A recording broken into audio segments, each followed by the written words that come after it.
औज़ु बिल्लाहि मिनश्शैतानिर्रजीम बिस्मिल्लाहिर्रहमानिर्रहीम। उम्मीद करता हूँ सब खैरियत से होंगे, अल्लाह तबारक व तआला के साइमी होंगे। आयत नंबर 3 है, सूरतुल बकरा है।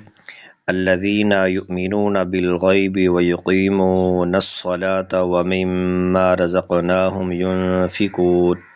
वो लोग जो बग़ैर देखे ईमान लाते हैं और नमाज कायम करते हैं और हमारे दिए हुए रिज़्क़ में से कुछ हमारी राह में ख़र्च करते हैं। यानी अल्लाह तबारक व तआला ने जो आपको दिया है उनमें से अल्लाह की राह में ख़र्च करना, ये अल्लाह का हुक्म है और अल्लाह को बहुत पसंदीदा अमल है ये जो अल्लाह के राह में आप ख़र्च करते हैं। अल्लाह ताला रिज़्क़ में बरकतें अता फ़रमाए और अपने राह में ख़र्च करने की तौफ़ीक़ अता फ़रमाए। आमीन व आखिरु दावाना अनिल हम्दुलिल्लाहि रब्बिल आलमीन।